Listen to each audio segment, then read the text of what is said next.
Whatever happens after this video, you kind of see how humans could be such animals and savages, bro. This is what these people have been waiting for. They came here day after day. I feel like I know what's gonna happen. I feel like I know exactly what happens, bro. We had to stop. She was a well-known radio journalist. What ended up happening in this video, after the camera light died, she was with a guide, and her guide said that we gotta get the fuck out of here. He started hearing whispers of the men speaking in Arabic saying, let's take off her clothes. I want to take off her clothes. I want to grab her. I knew this was gonna happen. That whole crowd, it was in Egypt, and they were celebrating the 4th president of Egypt finally resigning. And the guy, they tried to help her, but since there was like hundreds of people there was hundreds of men there, they obviously overpowered the guide, and they grabbed her, pulled her into the middle of the crowd, tearing off all of her clothes. And bro, it lasted 25 minutes. I'm pretty sure it felt like even longer than that for her, bro. Yeah, bro, in the interview she says how if she fought, she probably would have died, so she just let it happen, because if not, then it probably would have been worse than what happened. I felt the moment that my bra tore. They tore the metal. They literally just tore my pants to shreds. And then I felt my underwear go. I remember looking up and seeing them taking pictures with their cell phones. I'm holding on to him. I didn't want to let go of him. I thought I was gonna die. After everything happened, many people came out victim blaming her. They were against her. They were saying how she knew what she was doing. Why would you go there being... This is the Monroe Demon House, the scariest place in America. This house has an interesting and very bizarre history. A history that includes serial killers and satanic cults. And when we visited, it was during a thunderstorm, so the energy was supercharged. Now, lots of previous owners of the house have gotten into bizarre accidents. Accidents that have taken the lives of some of their loved ones, and they've been plagued with bad luck while they lived in the house. At some point, the home actually became a boarding house, and some of the tenants in the upstairs, which I'm filming right now, were performing rituals in their room. People don't exactly know what rituals were going on, but they have been confirmed by former tenants. And people think that these rituals opened up some sort of a portal that allowed a demonic being to come through. There were also bones found in the basement that were confirmed to be human bones. And people have seen something that looks almost like a deer or an animal prowling the halls. Now let me tell you, this is one of the most intense places I've ever investigated. We had a crucifix that we set up on the wall fly off of the wall twice, all on camera. And the energy inside of this place was some of the darkest I've ever come across. And the spirits in the home told us of bones that might be buried in the backyard. And I later confirmed with the owner that ground penetrating radar had been used and that there are bodies in the back. If you want to see this full video, it's on my YouTube now. The link is in my bio. 2011, 27-year-old Michalina Lewandowska woke up in absolute darkness. Panic gripped her chest as she realized she couldn't move. She was inside a box, buried alive. Not long before, she had been arguing with her fiancé Marcin over custody of their 3-year-old son. But the fight took a nightmarish turn. Marcin attacked her with a stun gun, paralyzing her momentarily. Before she could fight back, he bound her wrists, gagged her, and stuffed her inside a wooden box. Then, in the middle of a remote English woodland, he buried her alive. Trapped, alone, and running out of air, Michalina's mind raced. But she wasn't going to die like this. With shaking hands, she used her engagement ring's sharp edge to cut through the bindings. Then, with sheer willpower, she clawed and shoved at the heavy wooden lid, forcing it open.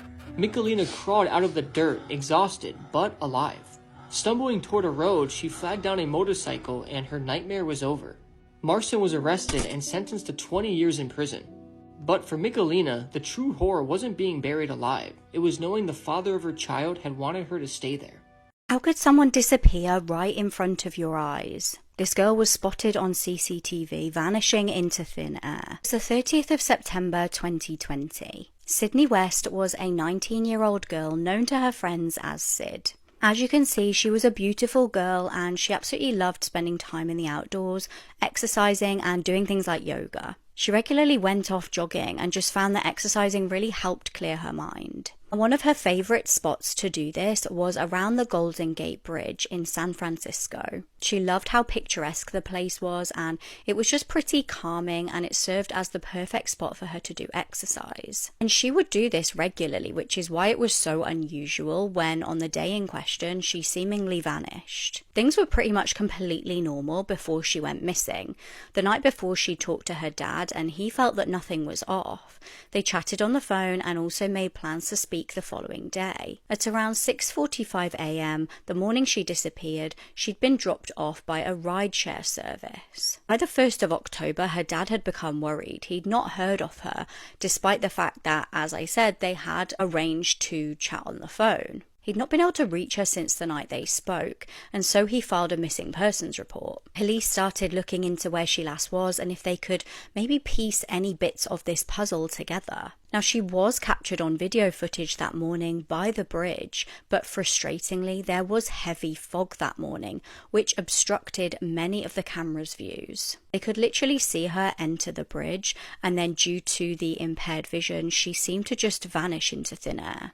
Worryingly, they looked into her phone and bank accounts, and there's been no activity on either. Her backpack was discovered in an area around the bridge and was handed in to police, but her phone has not been found. There was no note or anything left in her bag and no evidence of a struggle. She was last seen wearing dark leggings, a teal hoodie, Vans sneakers with a tropical print on them, and her hair was in a bun, and she may have been carrying a black backpack. There's still a significant reward for any information leading her family to Sydney. The young couple had just gotten married, and that night they threw a lavish celebration. The house was filled with laughter, music, and friends and family. As the night came to an end, someone suggested a game of hide and seek, a final bit of fun before the evening ended. The groom covered his eyes, leaning against the wall as he counted to 100, while his bride and the guests scattered into the shadows. One by one, he found everyone, except for his wife. At first, it was funny, then it was strange. Minutes turned to hours as they searched every corner of the house, calling her name, checking under tables, behind curtains, and even outside, but she was gone. Rumors then spread among the guests. Had she ran away? Had she changed her mind about the marriage? As the weeks passed with no sign of her, even the groom began to believe it. His love had simply vanished. Years passed and the groom eventually moved on, though he never fully found peace. Then one day, a cleaning lady was cleaning out the attic when she noticed an old trunk tucked away in the corner. Curious, she brushed off the cobwebs and pried it open. The moment she did, a wave of putrid air rushed out, and she staggered back in horror. Inside was a rotting corpse still wrapped in a wedding gown. The missing bride had never left. She had hidden inside the trunk that night, unknowingly trapping herself. As the party carried on below, she had screamed, pounded, and clawed at the wood, but no one heard her. She had slowly suffocated in the darkness, waiting for a rescue that never came. This doll was specifically made to curse people. It's one of the most haunted dolls that's in the Warrens occult. Warning for you guys don't have to look at the doll if you don't want to, but keep in mind, it could appear in your dreams and give you really, really bad nightmares. Nah, bro, what the? It's called the Shadow Doll or the Doll of Shadows. That's very scary. You never seen this before? I've never seen that. It's definitely a very scary doll. This doll is made up of human and animal bones, and it has a human tooth protruding out of it, and its hair is made out of feathers from crows, and it was specifically made for evil purposes through black magic rituals. And the Warrens explain how this curse would work. If you were to own the doll, you would basically take a picture of it, print out the picture, and you would write a curse on the back of the picture, and then you would send it out to whoever you want to curse. If it's somebody that you don't like, or if someone pays you to send a picture to somebody, once they see the picture, if they don't believe it, they're like, it's just probably bullshit. They would start having really, really bad nightmares to the point where their heart would stop and they would have heart attacks. Does kind of sound familiar? Freddy Krueger? Yes, kind of in a way, yes. Also, nobody really knows how many people it went through to get into the possession of the Warrens, but there is a story of the people who had it before the Warrens. Why would they even have that? I'll explain it, bro. There was this couple that loved to collect dolls,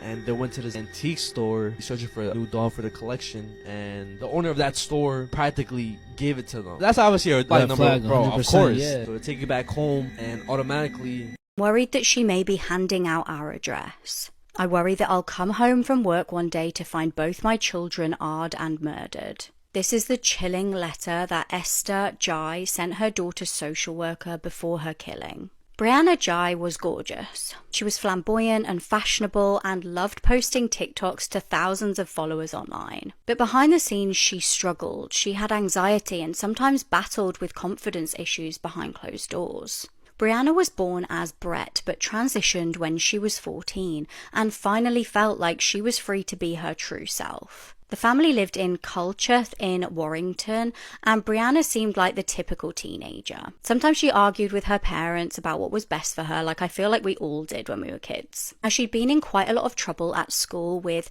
things like failing to comply with the uniform policy and being on her phone, and she ended up getting excluded.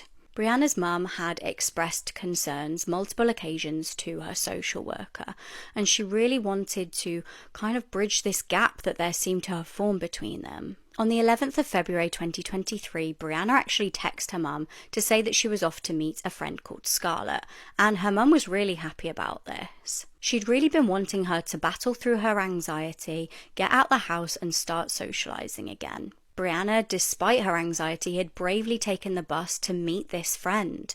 And when she told her mum, one of the last things her mum said to her was that she was proud of her. At 3 p.m, her mum got back home and then went on a dog walk over the local field.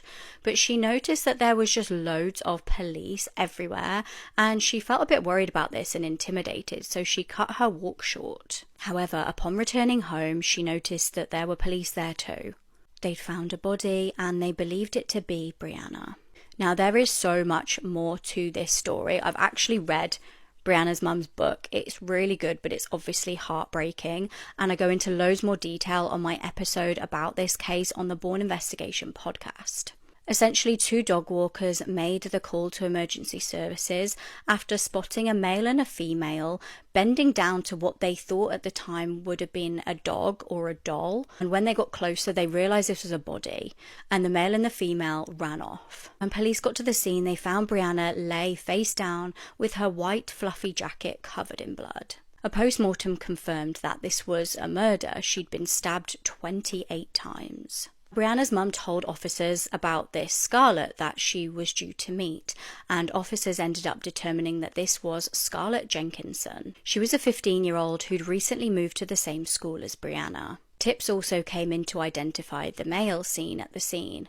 This was 15-year-old Eddie Ratcliffe. The pair were in regular communication on social media, online, and it almost seemed like Scarlett was kind of coaching Eddie through life. It was a very strange relationship, almost like brother-sister. Although Eddie knew Scarlett for years, he had no connection to Brianna. He had no reason to want to hurt her. The connection was Scarlett. Then police received a phone call that they were not expecting. It was Scarlett Jenkinson's mum. She handed the phone over to Scarlett, and Scarlett admitted that the 3 of them had been together the day that Brianna was killed. She claimed, though, that Brianna had gone off to meet a 17-year-old from Manchester after spending some time with them. Police did actually arrest both Eddie and Scarlett despite this and searched their houses. A knife and clothes were seized and sent for analysis. Both suspects ended up kind of trying to blame each other, despite this first kind of lie that Scarlett had concocted about this Manchester guy. Evidence was mounting against them, and texts between the pair were absolutely horrific. And as I said on my podcast episode, I go into loads of detail about these texts, but I actually can't read them out on this app for obvious reasons. The text showed a really calculated and meticulously planned attack. And Brianna wasn't the only target. There were other people named in a kill list between the pair. Scarlett had a shockingly disturbing search history, and it even transpired that she'd tried to kill Brianna before by giving her something to drink. Luckily, Brianna threw up and was unharmed at that point. But there was also a sickening letter discovered by police in which Scarlett had planned the entire killing out. Chillingly, in order to try and cover her tracks, Scarlett had texted Brianna, knowing full well she was murdered. I mean, she was the one who murdered her.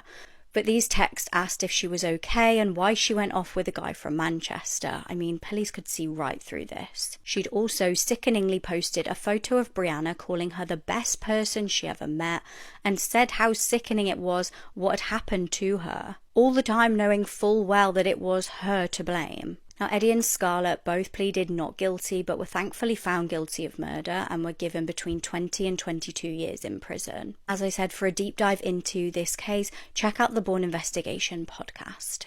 However, coined the phrase, "You can't make this stuff up," might have known the story of real-life boogeyman, Albert Fish. A slight, elderly man with grey hair, no one suspected the kindly single father of being sadistic child murderer and cannibal. This is the most haunted forest in America, the Freetown State Forest. In the 1970s, a young girl was found tied to a tree here. She had been assaulted and left for dead by a killer. And in that same decade, a cult held devil-worshipping ceremonies out here and committed a number of murders. One of these murder victims' heads was found, but her body was never located. It's possible it's still in these woods. Bigfoot calls this place home along with spirits, demons, and Ronald Reagan saw a UFO here. My full documentary that I filmed here will be on my YouTube this evening. It's spooky.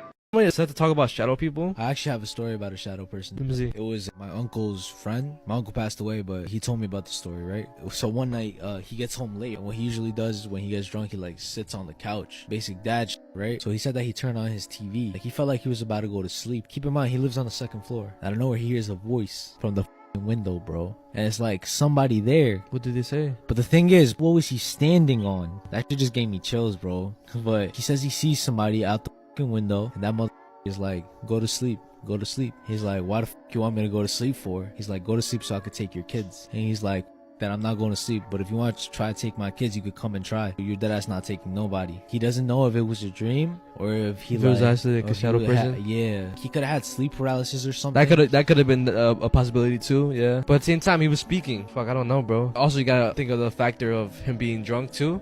Yeah, that's why I don't know what it was. Like, it could be anything. It could be some paranormal shit. Days after her wedding, this young woman vanished. Now she's been found dead. Melissa Dubain was 32 years old. She worked as a nurse and had recently celebrated her wedding in Hawaii with her new husband, Brian. They'd been together 10 years and they were delighted to be finally tying the knot after getting engaged in 2023. However, the celebrations were extremely short-lived. Just days after the ceremony, she vanished without a trace. She was reported missing by her loved ones after returning home to Portland, Oregon. She worked at a local hospital and her colleagues raised the alarm on the 4th of September after she failed to turn up to her shift. The call came in around 10:10 to police and the local community immediately started looking for this woman. No one could get hold of her, which was really out of the ordinary. Investigators tried to trace her bank card to see if she'd been using it, but there was absolutely nothing they could find. Alarmingly, her car was also still parked at her apartment. Then, on the 7th of September, there was a very upsetting discovery. Police announced that they had found her remains. Another shocking revelation was made when police announced that Bryce Schubert, her 27-year-old neighbor, had been arrested. It's reported by officers that they believe that he was involved in her disappearance.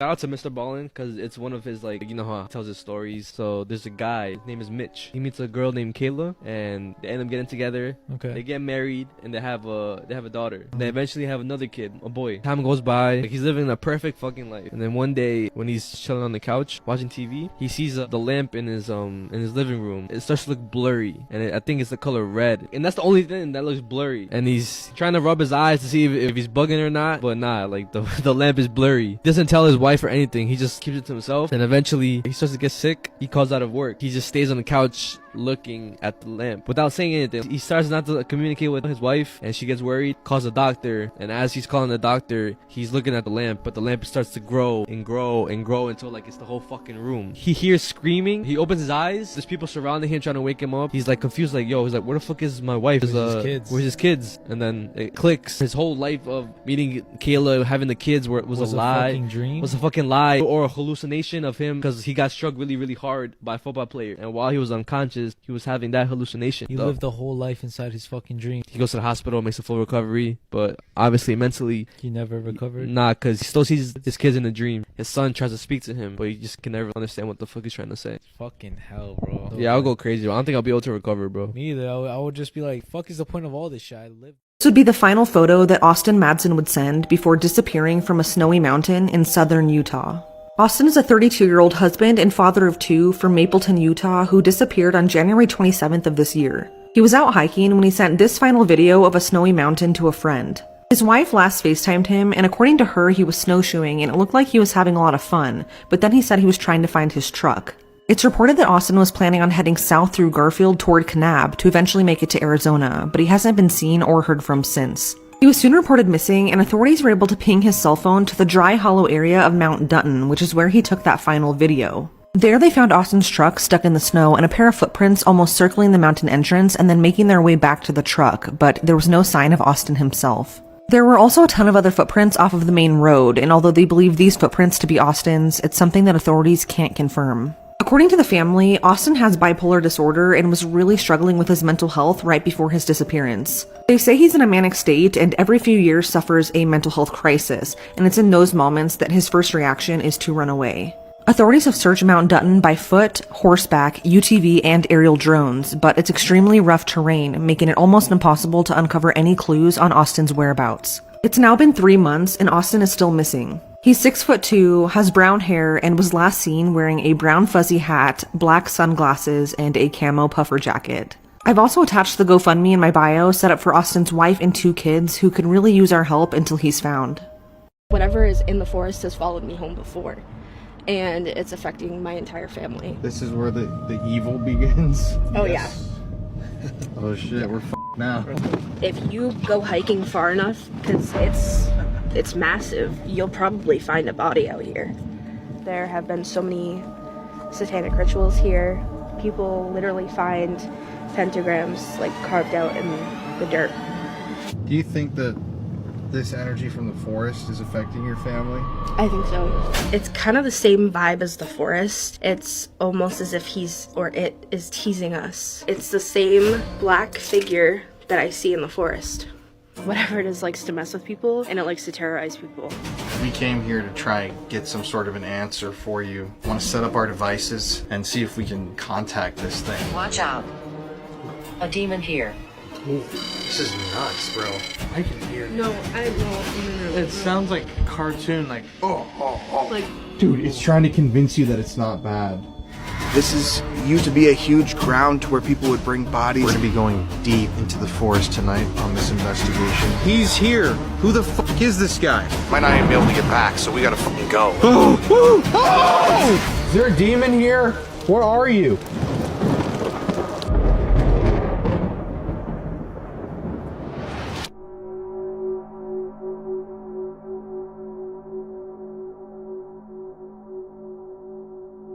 2021, Hunter Lewis was planning a detailed treasure hunt for his family, but he went missing on the final day and he hasn't been seen or heard from since. Hunter was a 21-year-old aerospace engineering student at Cal State Long Beach who was an avid outdoorsman. For 2 years, Hunter had been planning an elaborate 3-day treasure hunt for his family. He was so detailed with it that he created clues and keys with a 3D printer and hid these items all over Humboldt County, California for his family to find. The treasure hunt began on December 30th, 2021, and while his family started the game, he launched his canoe into the Pacific Ocean off of Trinidad Bay. And this was to place his final treasure on Flatiron Rock, which is a small island a few hundred yards offshore. But Hunter never came back. Once 5:30 p.m. hit and there was still no sign of him, his dad reported him missing to the police. The Humboldt County Sheriff's Office and the U.S. Coast Guard began their search by boat and air, but there was no sign of Hunter. During the investigation, it was concluded that the area Hunter likely launched his canoe from has a reef that's only visible at low tide, which makes it an extremely dangerous area to be in. Even the search and rescue team wouldn't search that area when looking for Hunter. In the following days, pieces of Hunter's canoe and a wooden cigar box that his father had given him washed ashore, but Hunter has never been found. His family continues looking for him and eventually solved his final treasure hunt clue. The clue stated that the treasure would be found where his heart is. To solve the clue, they used a 3D printed key, which, when aligned with the rock islands whose shapes match its teeth, ends in a heart that encircles Flatiron Rock. When Hunter first began planning the treasure hunt, he created an Instagram page dedicated to his family. On it, he said that a lost Lewis family treasure that they didn't know about was somewhere off of the North Coast. But his family now says that it's really Hunter who is now their lost treasure. He is now in hell for eternity as a traitor to his country. It is said that those who commit treason and betray others occupy the lowest pits of hell for all time. The federal government of America declared war on America's citizens and the American state. Seconds earlier in the video I just showed you, this man, Justin Moan, holds his father's severed head wrapped up in plastic and shows it to the camera. That's right, Justin had murdered his father, decapitated him, and was proudly displaying his dad's severed head to the internet. So all of this is coming to light literally this week. This all went down this week. Justin Moan is 32 years old. He's from Pennsylvania. So on Tuesday of this week, Justin's mother at around 7 p.m. discovered the headless body of her husband.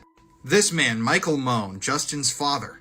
Apparently, Justin was extremely upset because his father was an employee of the federal government.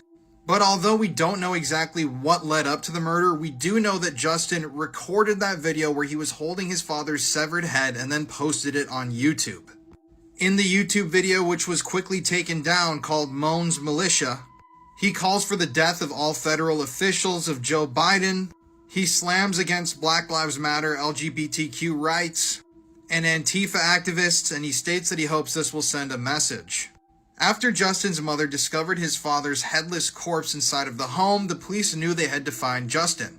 When they found Justin, he was over 100 miles away from the scene of the crime. He had hopped over a gate and was trespassing on a military base. And when they found Justin, he had a loaded weapon on him, although he was arrested without incident, so only God knows what else he was planning on doing. This is just a horrific, sad case. I do not encourage anybody to go look up that footage online. It's truly disgusting and just horrific. And rest in peace, obviously, to Michael Moan. This disturbing video has been shocking people for years. This video is about a woman named Nikki who becomes possessed by a ghost while doing a makeup tutorial. The video begins with Nikki normally introducing herself and her makeup tutorial. However, a little bit into the tutorial, the left side of the screen changes and Nikki immediately starts staring directly into the camera. And at this point, it gets extremely disturbing. Nikki then starts banging her head against the table and blood splatters everywhere. After this, she sits in the chair dead still with a swollen face and one eye twitching, while a lot of blood pours down her face. This video is meant to be a horror story, and it is very effective at creating a sense of suspense and dread. The use of close-ups and sudden changes in the video are particularly effective at making the viewer feel uncomfortable. The video also plays on the viewer's fear of the unknown, as it never fully explains what happened to Nikki or why she becomes possessed. This video has been praised by some for its originality and its ability to scare viewers. However, it has also been criticized for its graphic violence and its potential trigger to viewers with mental health problems. The video is just a work of fiction. It is an acting performance that is meant to be scary and suspenseful. It is not a real depiction of a woman being possessed by a ghost, but the video is so realistic it sends chills down your spine. Now, when I first watched this video, I thought it was 100% real and I didn't know it was fake. The video is so realistic that if you go into it thinking that it's real, you're going to believe it 100%. Many people still believe this video to be real, but it has been proven to be fake. Either way, it's still an extremely hard watch just because it's blunt force trauma and she's doing it to herself. And the way she looks after she bangs her head on the table multiple times is absolutely stomach-turning. Still, I don't recommend watching this video, but if you do, I'm just warning you right now, it is pretty disturbing. And fancied his colleague, so he did the worst thing imaginable to her boyfriend. It was April 2018. Thandar Singh was in a happy relationship with 31-year-old Mark Mangakat. The pair had a 3-year-old daughter together and had exciting plans for the near future. They actually lived in California but were planning to move to Las Vegas and make a fresh start. Thandar worked at San Francisco Airport, and being an attractive woman, one of her colleagues had taken a real shine to her. The man in question who'd been admiring her was 37-year-old Kevin Prasad. Kevin made his feelings known and on several occasions had asked the woman out on a date. Now, she continuously told him no, she wasn't available, she had a boyfriend. She had to keep rejecting Kevin's advances and he was not respecting her decision. Now, despite Kevin's interest in the woman, he actually never had a conversation or confronted Mark at all. Therefore, there was not really any sign of what was about to happen. On April the 25th, Mark went to the airport to pick his girlfriend up from work like he'd done many times before. Little did he know he was being followed. Kevin had hatched a murderous plan. He had an idea to stop his work crush moving away with her boyfriend. Kevin and alleged accomplice Donovan Rivera followed the pair home that day. As Mark was reversing his car into the garage, Kevin took out a loaded weapon. Suddenly, he sprayed Mark's car with bullets. All of this happened while Thandar was sitting next to him, and it's truly a miracle she wasn't hit. Tragically, Mark was killed and Kevin and his accomplice fled the scene. Now, due to the speed in which all of this happened, Thandar had no idea who it was that had shot and killed her boyfriend. Investigators knew they needed to speak to her to find out if he had any kind of enemies at all. When they quizzed her, she mentioned Kevin almost as an afterthought. She said, "There is a fellow at work who has an interest in me, but he would never do that." Kevin was found guilty of first-degree murder, firing into an occupied vehicle, and lying in wait, which basically means when you ambush someone. He was reportedly facing life in prison without parole, but I can't find it confirmed anywhere that that was the case. This man accidentally recorded his own death, and whatever you do, don't look up the video. For some people, deep waters scare the living hell out of them. But for others, it's kind of a thrill. And this is the case for 22-year-old diver Yuri Lipsky. He was a qualified scuba diver and he loved a challenge. And the Blue Hole, which is in the Red Sea of Egypt, presented quite a challenge. The underwater life is vibrant and colorful. The corals below are something out of a fantasy movie. To many divers, this is the dive of a lifetime. About 184 feet below the ocean's surface is something called the Arch. And it's a horizontal tunnel that leads from the vertical shaft of the Blue Hole to the open sea. And then the very bottom of this is a little over 300 feet deep. On April 28, 2000, Yuri Lipsky would begin his dive into the Blue Hole, and he would not come back alive. As part of the gear he was using, he had a camera strapped to him to record the beautiful journey. He also only brought 1 tank of oxygen and he had weights strapped to his sides. But what he doesn't know is about 7 minutes from now, he would be dead. He made it to the Arch, and from there he continued to go down. You can view the video of this whole thing on YouTube, but it's very uncontrolled, it's shaky, and honestly frightening after you know what happens. He would then land with a thud at the bottom of the Blue Hole, and at this point they believe he was suffering from nitrogen narcosis, which happens when you're breathing air under extremely high atmospheric pressure. And it also affects your higher functions. You begin to have these feelings of euphoria that basically creates a delusion that you're completely okay. But you're really not at all, and it also screws with your concentration. You have no idea what's going on and you don't know where you are. And for some reason, Yuri then removes his breathing apparatus. You hear Yuri gasping for air, and you can tell by the movements of the camera that he is thrashing back and forth for a breath. You can hear him literally struggling to breathe. And as you hear Yuri struggling to breathe and shaking all around, the camera then goes still, and this is the image where he died. This is just awful, and I really don't recommend watching the video of it. Rest in peace to Yuri Lipsky, and I really can't imagine going out like this. This is the oven incident, one of the worst ways somebody has ever died, explained. This takes place in England at a company called Piranha. This company makes plastic kayaks. This is Alan Catterall, and he worked for Piranha for 12 years. But that would come to a tragic end on December 23, 2010. An employee named Mark Francis noticed there was a technical issue with this oven right here. Now, Mark Francis happens to be the man who's marrying Alan Catterall's daughter. Mark shut off the power to the oven for about an hour. He climbed into the oven even though it was still a little hot, and he noticed there was a problem with one of the ball bearings. He fixed it and it was all good to go. He then powered the oven back on. But roughly 10 to 15 minutes later, they noticed smoke pouring out of the oven, which isn't normal. And when they opened the oven doors, they saw the burnt and deceased body of Alan Catterall. You see, Alan would go into the oven, which is something he would do all the time. He went in there with a scraping machine to scrape off some of the melted plastic. Now, Mark Francis never saw him go into the oven. So when Mark Francis powered the oven back on, there is a mechanism that shuts the doors automatically. And this is exactly what happened. Now, after they found Alan, they were able to tell that he was trying to use his scraping tool, or a crowbar, to pry open the doors. And if he was screaming for help, there was no way anybody would have heard him because the machinery inside of the building is very loud. So for at least 10 minutes, Alan was being cooked and burnt alive. There was no escape latch built into the oven. There was nowhere to go, nobody heard him screaming. The doors were too heavy for him to open with the crowbar, so he had to burn alive for 10 whole minutes. They found him with extreme burns all over his body, but he eventually died from shock.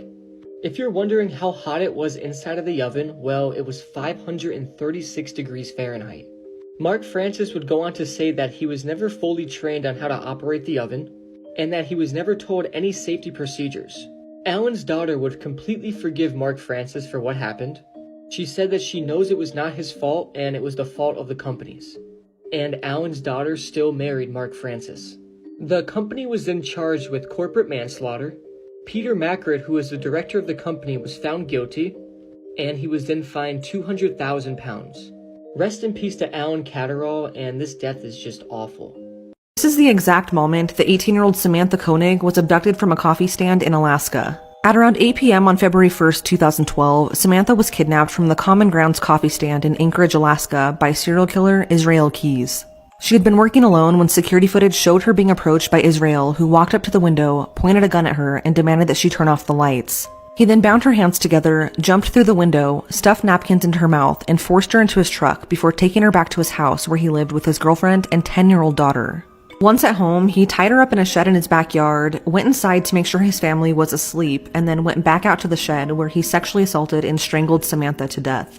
Israel then left her body in the shed and proceeded to go on a 2-week-long cruise with his family. Samantha was reported missing the next day, and the FBI quickly got involved, but unfortunately it was too late. When Israel returned home from the cruise, he decided to take a ransom photo of Samantha in order to receive money from her parents. He promised that she'd be unharmed if they sent him money. But in order to provide proof of life, he needed to make it look like she was still alive, so he proceeded to braid her hair and do her makeup, and he even went as far as sewing her eyelids open with fishing line. But in all reality, she had already been deceased for 2 weeks. On February 24th, Israel texted Samantha's boyfriend using her phone and told him to look for a package in a local park, and it was then that the Anchorage police found the ransom photo and the note demanding $30,000. And just wanting their daughter back safely, Samantha's parents paid him the money by depositing it into her bank account that was linked to her debit card, which he had stolen from her. Sadly, Samantha would not be returned to her family, as Israel then dismembered her body and disposed of her remains in Matanuska Lake. Shortly after, he started using her debit card, which alerted authorities right away. He would disguise himself while withdrawing the money, but one ATM security camera caught him driving away in a white Ford Focus, and it was because of this that he would soon be caught. On March 13, 2012, a Texas state trooper located the car in question and started following him until he was speeding, at which point he pulled him over. Inside the car was Israel, and authorities then found Samantha's debit card and cell phone. Once arrested, Israel confessed to Samantha's murder, but he also confessed to much more. He claimed to have started killing people in 1998, and by the time he kidnapped Samantha, he claimed to have also killed 10 other people in multiple states. While incarcerated, Israel took his life by attempted strangulation and using a razor blade. Before he died, he drew 11 skulls in his own blood and wrote, quote, "We are one," end quote. This was the Madeleine McCann case of the 90s. It was July 1991. Ben Needham was a sweet little 21-month-old, born in Lincolnshire. His mum was Kerry Needham and his dad was Simon Ward. Now, Ben was actually staying with his family on the Greek island of Kos. His nan and granddad had a house over there, so it was really convenient for the family to get some sun and spend some time over there for free. It was the 24th of the month, and his mum Kerry had been working at a nearby hotel. On the day in question, Ben was staying with his grandparents for the day while his mum worked. Now, it was thought to be a fairly safe area, and his grandparents were actually doing up a farmhouse, so little Ben was kind of wandering around the farmhouse and playing. At 2:30 p.m. that day, they realised he had vanished without a trace. Now, initially, no one was really immediately worried. They kind of just thought maybe he'd wandered into a room, maybe he'd kind of got lost somewhere, or potentially one of the other family members could have swung by and picked him up. They thought maybe his uncle Stephen, who used to pop over occasionally, had potentially come and picked him up. However, it soon started dawning on them that this little boy had completely vanished. They rang police and the search was on. Now, police first questioned the parents and the grandparents, obviously, and kind of treated them like suspects. They were very suspicious that they might have something to do with his disappearance. However, it soon became clear that they were a loving family to Ben and just had no idea of his whereabouts. People started to wonder whether he'd been snatched or whether he'd had a terrible accident. The entire community were desperately searching for any sign of the child. The police, army and the fire brigade were all out in force. A huge team scoured the entire island. However, after 11 days, there was still absolutely nothing. Hope of finding the child alive was dwindling. The chief of police even announced, "We now believe we have searched every possible part of that area and the boy is not there. It leaves us with a great mystery. We have no theories, we have no solutions." Over the years, there's been an agonising number of false reported sightings. For a while, it seemed that any sighting of a little blonde boy was reported to the police. Unfortunately, though, these did turn out to be just other children.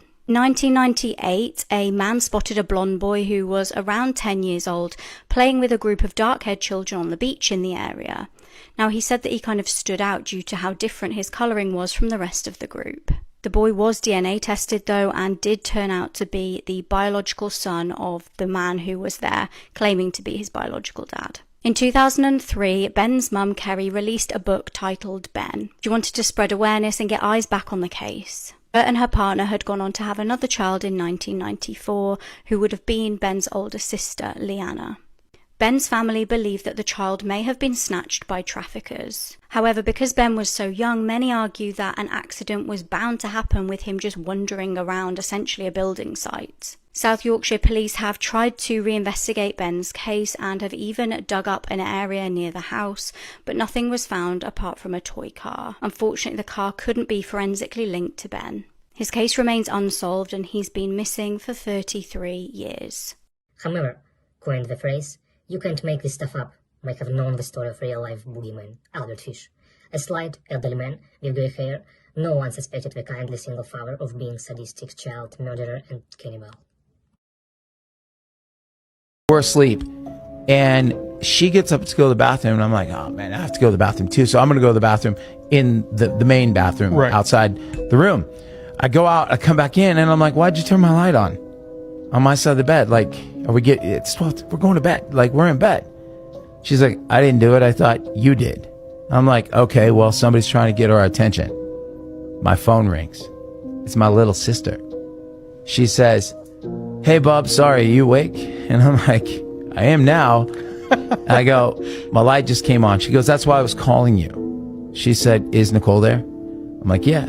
She put her on speaker. She said, Nicole, I don't want to get personal, but did your mom have miscarriages before you? And she's like, yeah. She goes, I'm seeing 3 people in the room right now trying to get your attention. And they're your 2 brothers and your sister that weren't born. There's actually a dark, terrifying origins to the Amber Alert. This happened in 1996 in Arlington, Texas. And it was a little girl called Amber Hagerman, who was 9 years old. And she was riding her bike at her grandparents' house along with her brother Ricky. Next to the grandparents' house was a supermarket, which was abandoned. Basically, they were riding their bike there, you know, having fun and all. The little brother decided to go back to the house. So she stayed at the parking lot. That's when a black pull-up truck pulled up to her.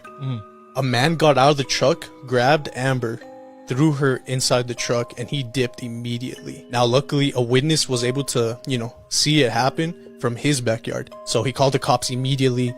The cops showed up pretty fast, bro. Like, within minutes. It was pretty fast. So there was a huge search for Amber all over Texas, basically, hoping that they could find her and see who abducted her. Even with all that happening, bro, like, they still couldn't find her. About 4 days later, there was a man who was walking his dog at midnight.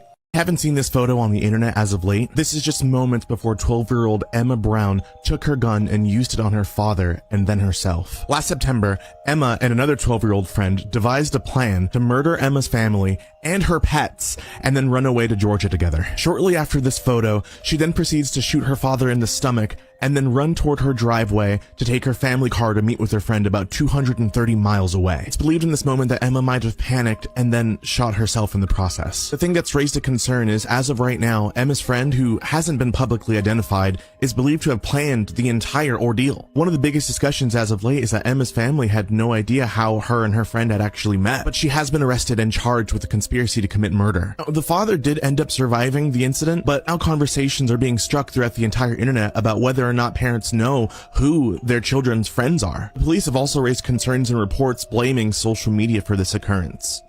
So the question now is, was this a preventable incident?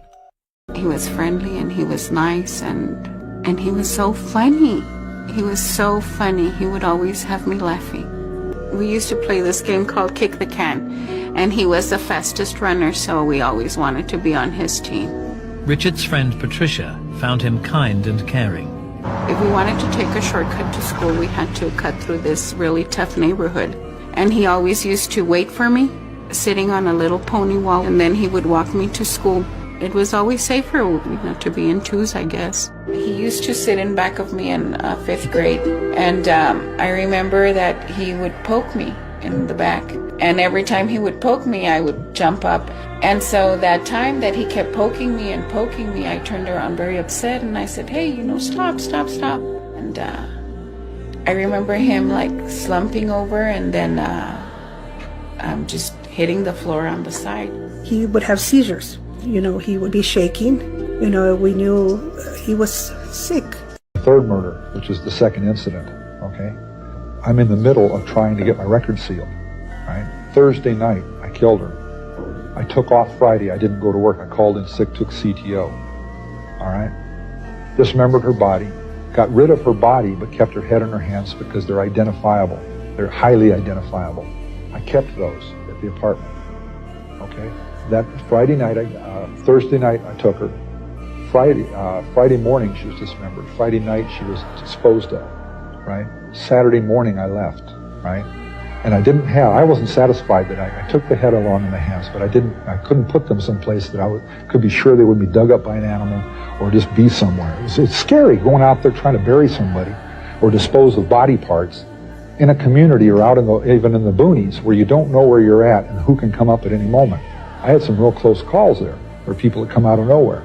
And if a body's found and they remember this beige-looking car sitting there the night, that's evidence. So it was very, very hard to get rid of this stuff. For the record, you are guilty of killing many women and girls. Yes. Yes, that's true. Ted, how did it happen? Take me back. What are the antecedents of the behavior that we've seen? So much grief, so much sorrow, so much pain for so many people. Where did it start? How did this moment come about? I grew up in a wonderful home with two dedicated and loving parents, one of 5 brothers and sisters. But as a young boy, and I mean a boy of 12 or 13, certainly, that I encountered outside the home again, the local grocery store, the local drugstore, the softcore pornography, what people call softcore. As young boys do, we explored the back roads and sideways and byways of our neighborhood, and oftentimes people would dump the garbage and whatever they were cleaning out of their house, and from time to time we'd come across pornographic books of a harder nature than more graphic, you might say, more explicit nature than we would encounter, let's say, in your local grocery store.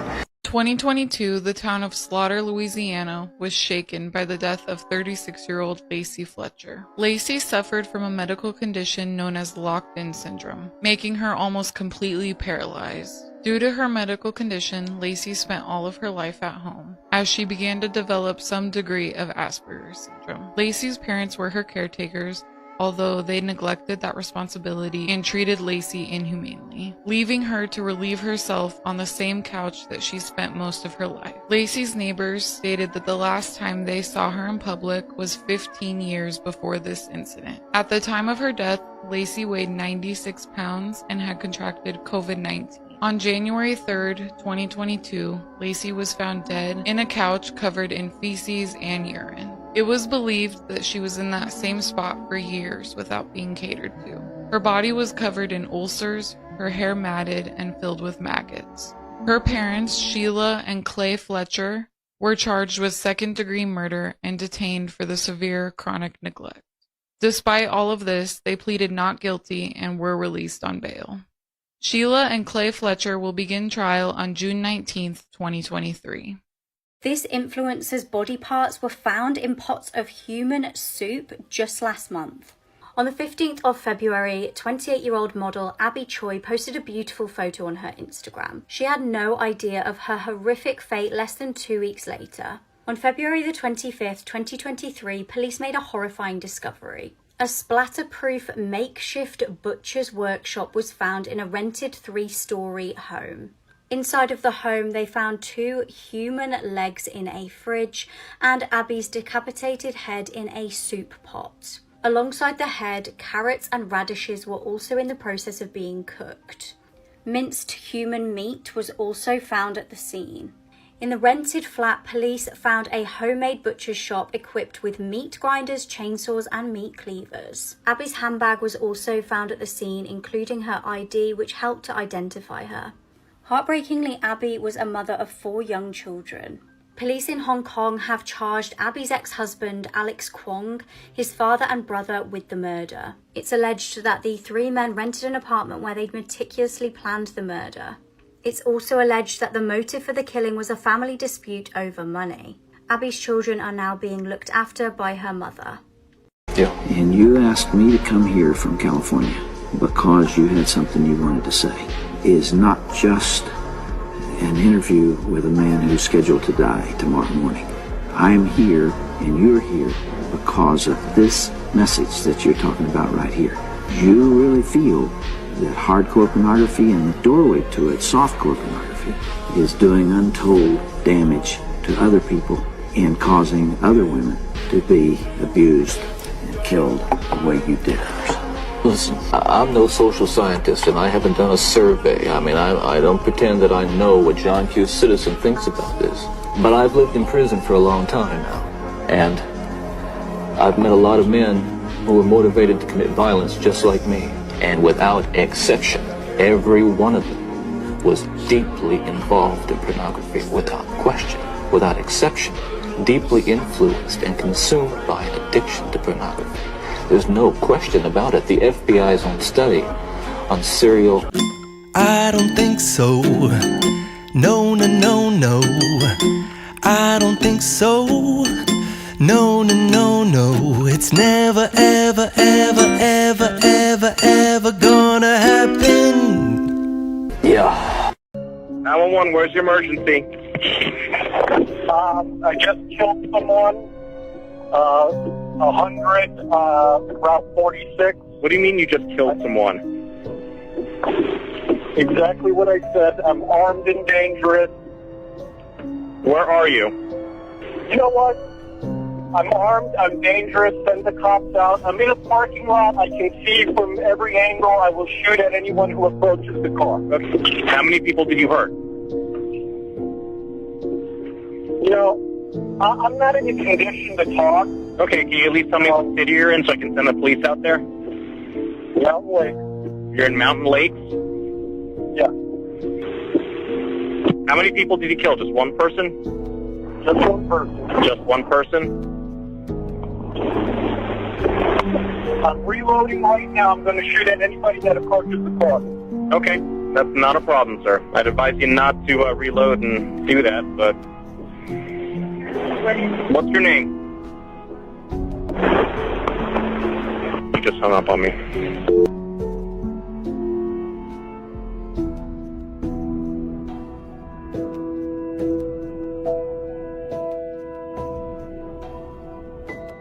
10-year-old serial killer. Viewer discretion is advised. This is Mary Bell, and she could easily be one of the most sadistic murderers in history, even though she was only 10 years old. Mary allegedly grew up being abused, and her mother would even sell her to other men at the age of 5. All of this abuse fueled this anger inside of her, and she had to find some sort of way to release it. On May 11th, 1968, Mary Bell was playing with a little 3-year-old toddler, and he mysteriously fell off of an air raid shelter. This was the start of her violent outrage. Just 2 weeks later, on March 25th, the boy Martin Brown's body was found dead inside of an abandoned building. It was later discovered that Mary lured this little boy into this abandoned building and strangled him with her bare hands. 2 years later, Mary then strangled a 3-year-old boy and carved the letter M into his stomach with a razor blade. And then she used scissors to cut and mutilate the body. Mary eventually confessed to this by writing notes because she was bragging about it, and the police arrested her. Here's the crazy thing. She was arrested and released just a couple years later, and today she could possibly still be alive. One of the terms for her confession was that after she was released, her name would be changed and everything. The latest information we have of her is pretty much she had a daughter when she got released, and nobody knows where she's at now. So what do you think? Do you think she should be forgiven because she was a child, or do you think that fire is still inside of her waiting to strike again? Let me know in the comments down below, and make sure to like and follow for more videos. One of the strangest missing persons cases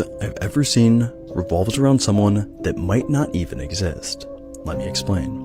In 1989, a local Chicago television station called WMAQ was wrapping up their regularly scheduled television for the night, when all of a sudden the audio was cut and the image on screen was changed to a strange missing persons panel. The image of the individual shown was too low quality to make out any details, and no information other than the woman's name, Joanna Lopez, were given. The broadcast wouldn't be too out of the ordinary if it wasn't for the fact that she was never mentioned anywhere again. And when people tried to find her, they found no records of a woman named Joanna Lopez in Chicago, even with police filings. So, who is this woman in the broadcast? And how did a missing persons panel for her end up on the news? Well, when the news agency was asked about the panel, they claimed it was sent by an anonymous person, which leaves us with the most likely answer being that it was a prank or an alternate reality game. And as for who was actually in the photo, the lead seems to be a woman by the name of Rachel Lopez. A photo of her was found in a West Chicago yearbook from 1990, and although she has a different first name than Joanna, the fact that they look so similar and share a last name leads many to believe that she could be the one in the photo. Sadly though, it seems like we may never know for sure, as no one has been able to contact the woman in the yearbook. In 2007, Knoxville, Tennessee was rocked by the brutal murder of 21-year-old Shannon Christian and 23-year-old Christopher Newsom. Shannon and Christopher were headed to a party on the night of January 6th. When they didn't show up to the party, the couple's friends started texting and calling them, but received no response. Around 11 p.m. that evening, a couple of their friends went to Shannon's apartment to see if they were there. Shannon and Christopher were not at the apartment, and they were unable to locate Shannon's SUV. It turns out that the couple were victims of a carjacking and kidnapping. The couple was taken to a rental home where they were essayed, tortured, and murdered. A witness arrived at work around 12:30 a.m. on January 7th. He noticed that the lights of the rental home were on and the home seemed quite busy for that time of night. The witness later observed a white 4Runner slowly drive by him with 4 men in the car. Another witness stated that they heard gunshots around 1:45 a.m. near the railroad tracks. That afternoon, around 12 p.m., Christopher's body was found near the tracks, wrapped in a comforter. Shannon was failing to respond to calls and text messages all day long. Using the last ping from her cell phone, authorities found her white 4Runner. On January 9th, authorities went to the rental home and found her body in a trash can in the kitchen. There were 5 people who helped commit this sickening crime, 4 of which were convicted to life in prison without parole, and 1 was convicted to the death penalty. 911, what's the location of the emergency? Please help me! Yes, what address do you need help? I'm not on an address, I'm on the road, on Myers Road! He's trying to kill me! Which road are you on? Myers Road in Oregon City! Okay, do you have an address? Listen. Be late, come on, get a cop here now! Okay, who's trying to kill you? My husband! He's trying to pick up truck! Okay, what? He's trying to kill me! Come on! And what kind of gun does he have?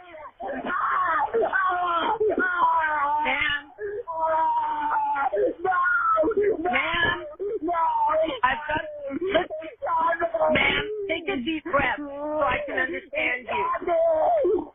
Ma'am, I've already got help coming. I need you to tell me wire and what. On Glenn. I'm on Glenn. Wire. Just a minute. I'm walking. He shot me. Okay, you're on fire at Glenview Court? He shot me. Okay, where did he shoot you? In the chest. In the chest? He's over there.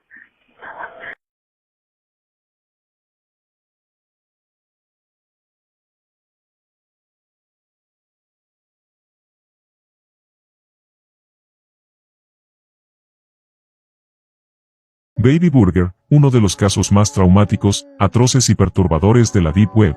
Todo comienza con una cámara de seguridad apuntando hacia una calle, en donde se observa a una mujer que va caminando con su bebé. Sabemos que es una bebé, porque la madre dio su declaración a la policía de lo que pasó aquella vez. Después, se observa que un automóvil llega y 2 sujetos salen rápidamente. Uno de ellos toma a la mujer y la empuja, mientras que el otro sujeto toma a la bebé y la mete dentro del automóvil para así escapar. La toma del video continúa en un bosque. Los sujetos aparecen con un pasamontañas, para no ser identificados. Proceden a sacar a la bebé del automóvil, para llevarla a lo más profundo del bosque, hasta llegar a un lugar donde hay una mesa muy grande. El otro sujeto procede a traer un aparato, el cual en este momento del video está cubierto por una tela amarilla. Uno de los sujetos toma a la bebé y la coloca en la mesa, para empezar a abusar de ella, en un terrible acto donde escuchamos los gritos que son desgarradores. El volumen del video sube exageradamente, provocando la risa de uno de los sujetos. Después, procede a darle algunas bofetadas, a lo que comienza a sangrar de la boca. Uno de los sujetos toma a la bebé de los pies, el otro, toma el artefacto quitándole la tela amarilla. Vemos que es una máquina para triturar troncos de árboles. Encienden la máquina y el sujeto